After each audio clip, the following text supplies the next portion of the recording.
Tu-ți imaginezi cum să stai în alta bogăție? Da, mă. Zic, proba dacă erai de muții. O, Doamne, nu se mai termină frumusețea din palatul ăsta? Să povestim un pic și despre cum mi s-a părut aseară experiența noastră la Berlinale. Fiecare regizor poate semna și lăsa un mesaj pe poza cu el și am zis, hai să vedem și noi unde e poza, dacă tot eram acolo, am zis să profităm de acest moment. Bine ați revenit la un nou vlog, Marca. Fast for fair. Astăzi suntem la Berlin, așa cum vă povesteam în vlogul trecut de la Leipzig și am ales să ne petrecem prima zi într-un mod mai relaxant și să vizităm unul dintre cele mai elegante locuri din oraș, și anume Charlottenburg Schloss sau Palatul Charlottenburg. din unul dintre cele mai elegante și cartierul meu preferat din Berlin, Charlottenburg, așa că stați aproape. Și nu uitați like, share, subscribe și Alte alea.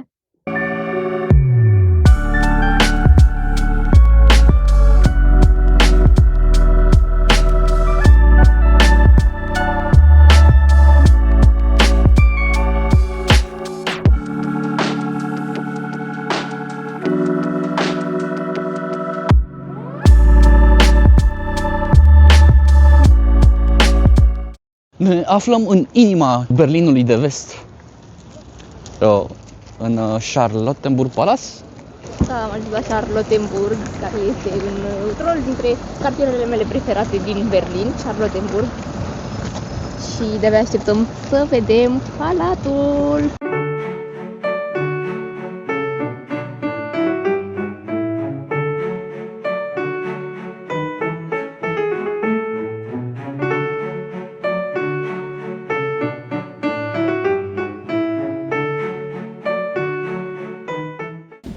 Și am intrat în prima cameră din Charlottenburg, care este absolut superbă, nici nu mă așteptam altfel și drept.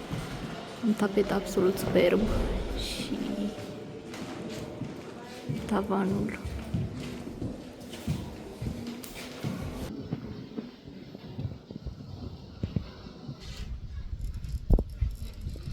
Wow, un alt tavan superb. Aș putea să mă mut aici, să știi, Marius.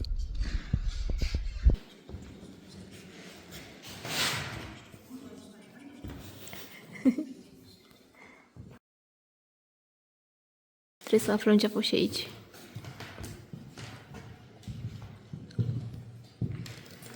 Tu-ți imaginezi cum să stai în alta bogăție? Da, mă. Zic, proba dacă erai de muții. Servitor cameriste, știi ceva? Da. Nu, aici la camera de audiență privată și mai cazurile alea Ales. sunt importante. Sau știu. Da, sau na, cine știe ce afaceri secrete. Da, exact. Și aici pare că ne îndreptăm spre dormitor, nu? A ieșit din dormitor, intra în audiențele astea super da. importante, secrete de stat. Exact. Wow.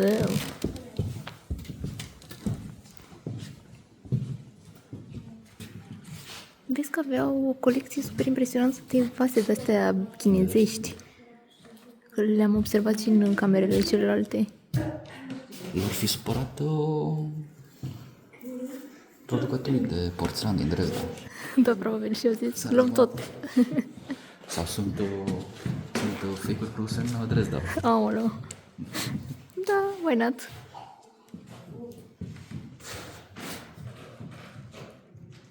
Și că vorbeam puțin mai devreme de multitudinea de porțelanuri și de colecția de porțelanuri a familiei imperiale de Prusia. Am ajuns într-o cameră unde sunt numai astfel de obiecte și oglinzi, evident. Peste tot, în fiecare cameră aveau oglinzi, cred că erau puțin narcisiști.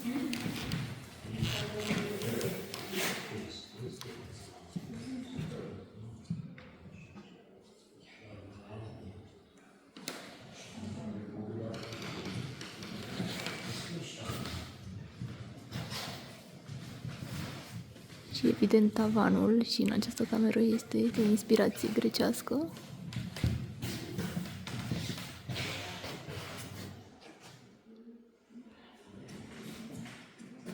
nu sunt porțelanele care au fost inițial în această încăpere. Majoritatea dintre ele zic că au fost distruse în timpul celor de-al doilea război mondial sau dacă nu au fost distruse, au fost confiscate de către sovietici.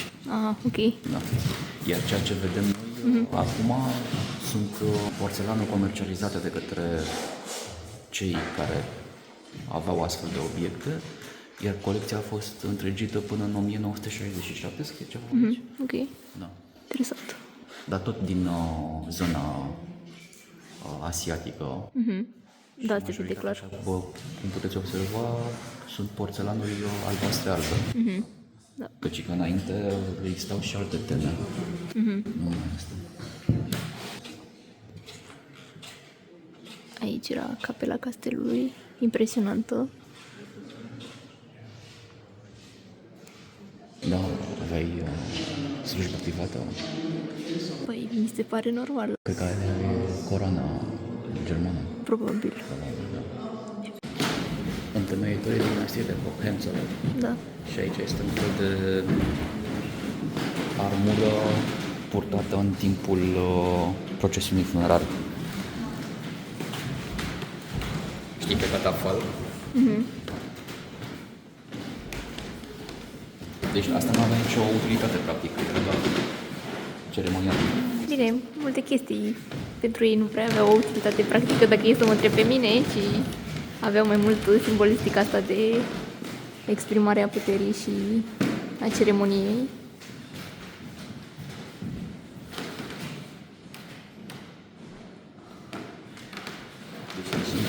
Deși dinastia se numește Hohenzollern, acești strămoși purtau numele de von Zollern. Ok. Hohenzollern. Păi probabil cumva așa a evoluat numele, știi?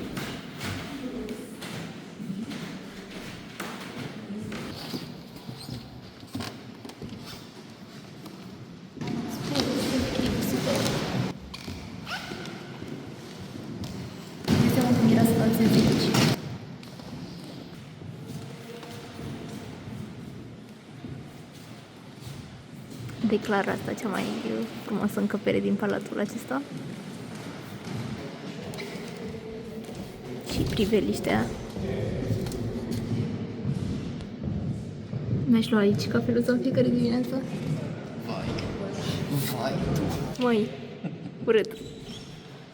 Dar că se poate intra fără să plătești o taxă ceva, că sunt oameni care leagă. Da, se poate. E una dintre părțile din împrejurimile palatului care se poate vizita fără plată.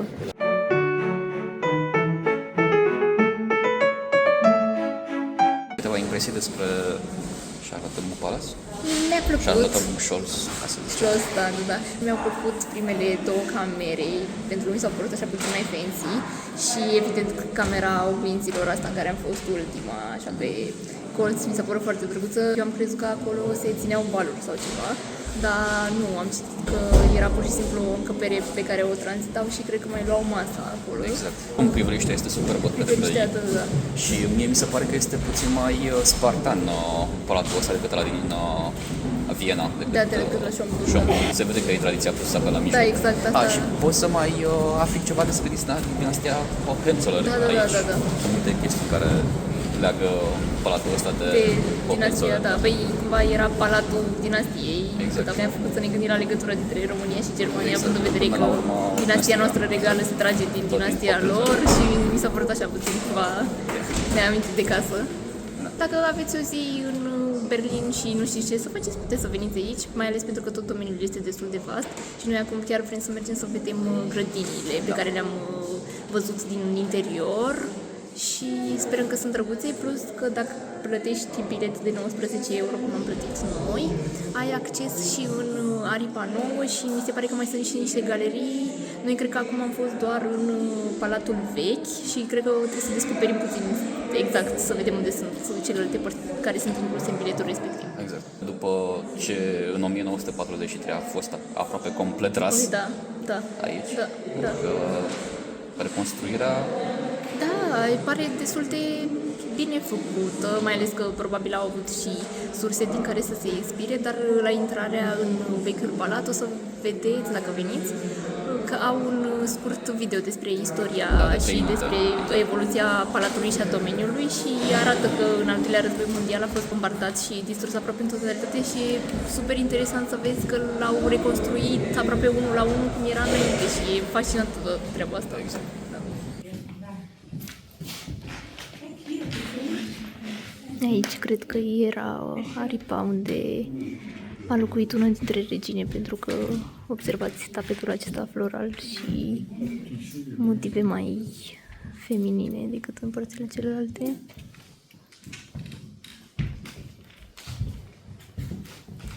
Și suntem acum în camera argintului. Uite, puteți vedea pe pereți sunt niște stucaturi și ornamente de argint, foarte interesant decorat pe această cameră. Eu acum intrăm într-o cameră care este a tua mea preferată, aș putea să spun. Wow, da, foarte, foarte frumos și îmi place cromatica de aici. Trebuie să recunosc că această culoare este una dintre preferatele mele. Din nou, nu pot să nu amintesc de obsesia împăraților și familiilor imperiale pentru opinie.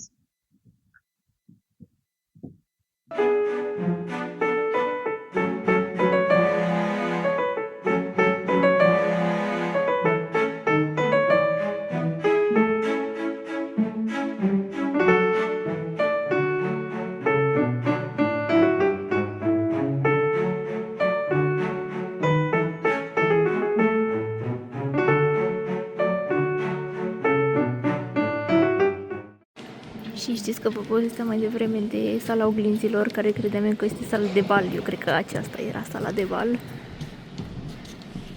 Asta domnișoara? Doamne, absolut superb, superb. Și tavanul, impresionant.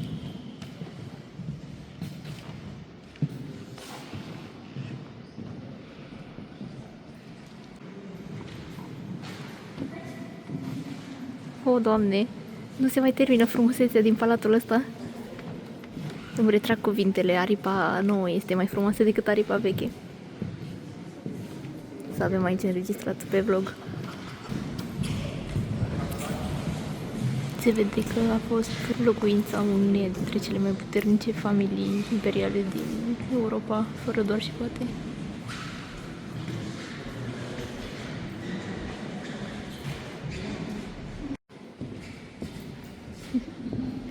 Mă inviți la dans? Mă inviți la dans? Mademoiselle?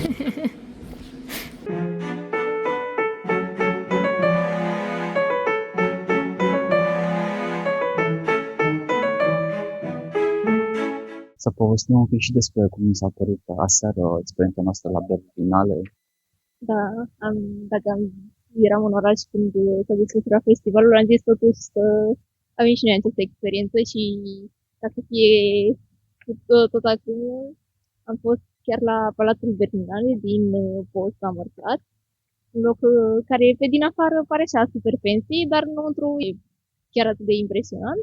Am fost la un film artistic despre ce am putut eu să interpretez din el, despre relațiile de dragoste, atașament și totodată faptul că pot deveni destul de toxice și obsesive, dar destul de interesant. Numele filmului Palatul de Gheață, parcă? Sau Turnul de Gheață? Turnul de Gheață, da.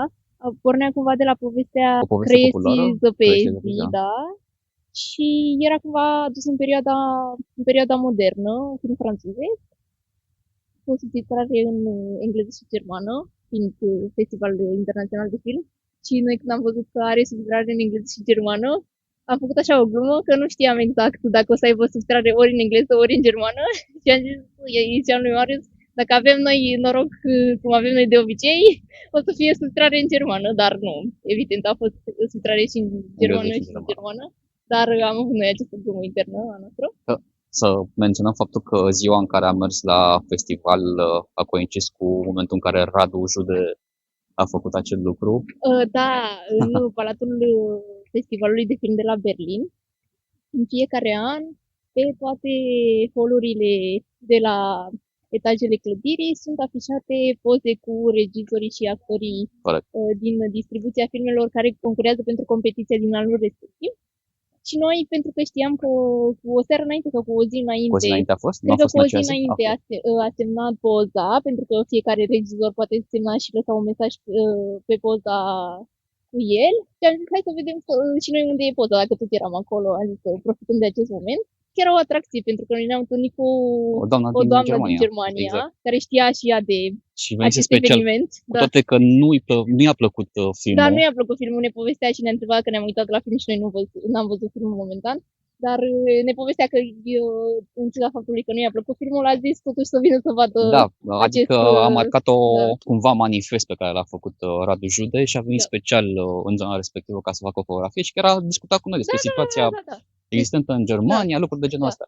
Nu vrem să facem aici Da, nu facem detaliem, politică, dar că nu e genul nostru. doamna foarte deschisă la discuție, adică nu avea nicio jenă, pur și simplu Da. zicea ce gândește, ce... Da.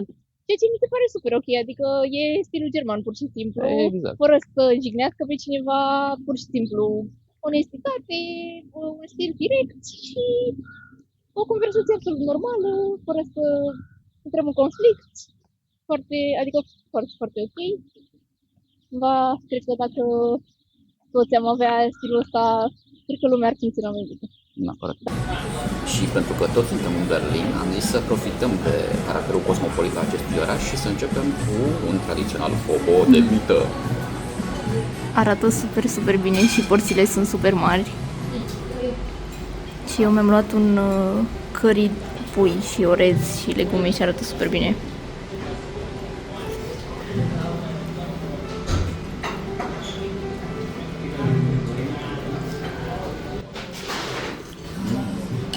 Pentru că am observat că 84% dintre voi vă uitați la aceste videoclipuri, dar nu dați subscribe. E foarte important pentru noi. Subscribe, like, share. Și altele. Dar subscribe, vă rugăm. Dacă vă plac videourile noastre, evident. Dacă nu, mulțumim că le urmăriți și așa.